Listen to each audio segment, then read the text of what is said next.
everyone, welcome to my channel.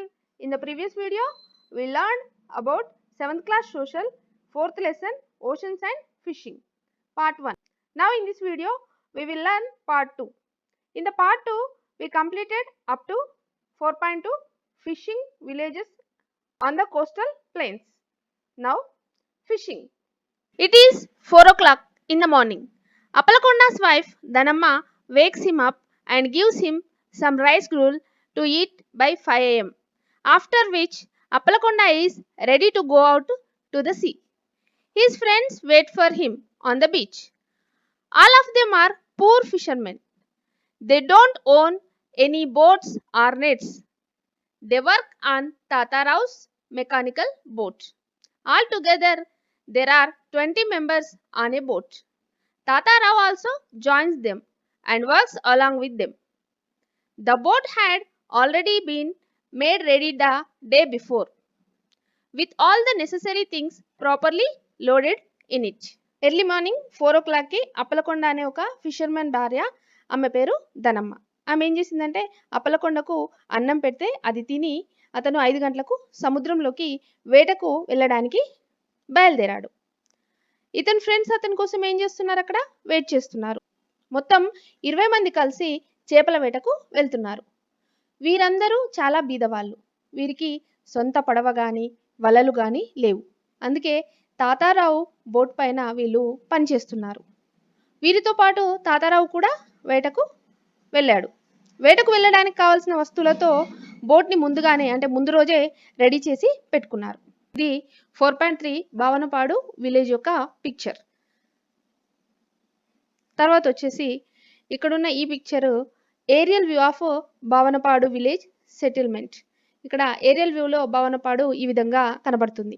Before launching into the sea they check the engine, the rope puller, the additional stock of diesel and also put their food packages down. They pray to the goddess in whom they have a strong faith. Boat సముద్రంలోకి వెళ్ళకముందే వీరు ఫస్ట్గా ఇంజన్ని check చేసుకున్నారు. అదేవిధంగా rope puller అంటే తాడు లాగి వదిలే యంత్రాలను టెస్ట్ చేసి చూశారు. సరిపడా డీజిల్ను, ఫుడ్ను చూసుకొని తమ తమ ఇష్టదైవాలను తలుచుకున్నారు. Tatarao purchased this boat from Markonda in Odisha. It cost him around ₹6 lakhs. He borrowed the money from private lenders at a high rate of interest. He couldn't get a bank loan as he had no fixed assets. Even for daily fishing expenses, he has to get advances from middlemen. He has to invest a minimum of ₹5,000 per trip for diesel, wages and other expenses. Since he borrowed money from a middleman, Tatarao has to sell the day's catch of fish to the middleman at the rate he fixes. By this time, the boat is ready for sailing and all the 20 members are on the boat. They go up to 15 to 20 kilometers in the sea. అయితే తాతారావు ఈ బోట్ని ఒడిశాలోని మార్కొండలో కొన్నాడు. దీని cost ఎంత అంటే 6 లక్షలు. మరి ఈ డబ్బు తనది కాదు, అంటే తన దగ్గర డబ్బు లేదు. తాతారావు ఏం చేశాడంటే ఒక వడ్డీ వ్యాపారి దగ్గర నుండి ఎక్కువ వడ్డీకి ఈ డబ్బును తీసుకొచ్చాడు. ఇతనికి స్థిరాస్తులు లేనందున బ్యాంక్ ఇతనికి లోన్ ఇవ్వలేదు.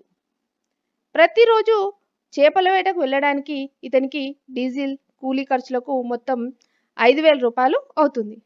అయితే ఈ డబ్బులు కూడా ఇతను మిడిల్ మెన్ అంటే మధ్యవర్తుల దగ్గర నుండే అప్పుగా తీసుకొని వచ్చాడు. అలా ఆ రోజు వేటాడిన చేపలను ఆ మధ్యవర్తికి అమ్మాలి అని, అది ఆ మధ్యవర్తి చెప్పిన ధరకే అమ్మాలని చెప్పి ఒక ఒప్పందం అనేది కుదుర్చుకున్నాడు. ఇది తాతారావు కథ. ఇప్పుడు ఈ 20 మంది ఫిషర్మెన్ కలిసి బోట్లో ఎక్కారు. వీరంతా సముద్రంలో 15 నుంచి 20 కిలోమీటర్ల వరకు వెళ్తారు. Dhanamma, wife of Appalakonda, attends to domestic work after he leaves for work and finishes this work by 9 am. Then she goes to work in the salt pans.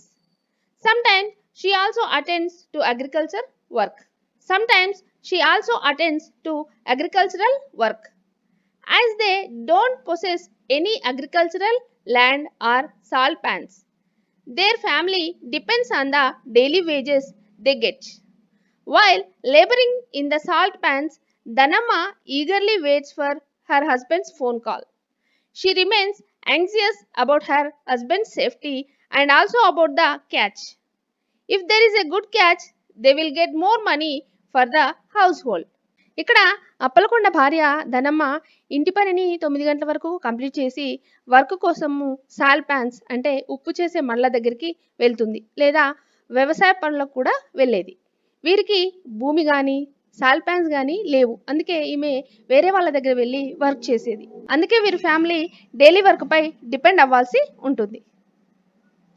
అయితే వేటకు వెళ్ళిన తన భర్త సేఫ్గా ఇంటికి రావాలని, వేటలో ఎక్కువ చేపలు పడాలని అతని ఫోన్ కోసం ఈమె పనిచేస్తూ ఎదురు చూస్తూ ఉంది. ఎందుకంటే చేపలు ఎక్కువ పడితే డబ్బులు కూడా ఎక్కువ వస్తాయి.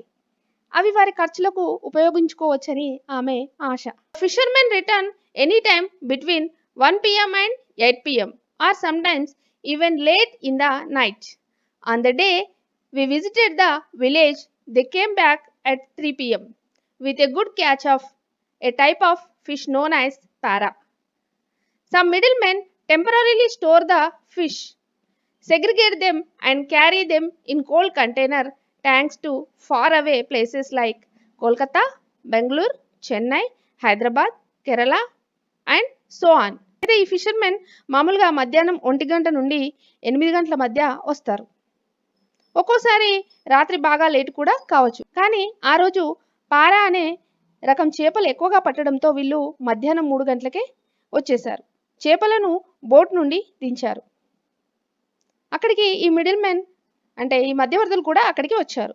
వారు ఏం చేశారంటే ఈ చేపలను తీసుకొని ఆ చేపలను సెపరేట్ చేసి వాటిని కోల్డ్ కంటైనర్లో పెట్టి వాళ్ళు వాటిని కోల్కత్తా, బెంగళూరు, చెన్నై, హైదరాబాద్, కేరళ వంటి దూర ప్రాంతాలకు ఎక్కువ రేటుకు అమ్మేవారు. These people get 4 times more money than the catcher does. ఇలా చేపలు పట్టే వారి కంటే ఈ మధ్యవర్తులకే 4 times అధిక మొత్తంలో డబ్బు వచ్చేది. ఇంతవరకు మనము చేపలు పట్టే వాళ్ళు మిడిల్ మ్యాన్ గురించి తెలుసుకున్నాం కదా. అయితే తక్కువ మొత్తంలో ఈ చేపల వ్యాపారం ఎలా ఉంటుంది, నెట్స్ గురించి తర్వాత వీడియోలో చూద్దాం. ఈ వీడియో కనుక మీకు నచ్చినట్లయితే ఈ వీడియోని లైక్ చేయండి, షేర్ చేయండి, అలాగే నా ఛానల్ను సబ్స్క్రైబ్ చేసుకోండి. మరో వీడియోతో మీ ముందుంటాను.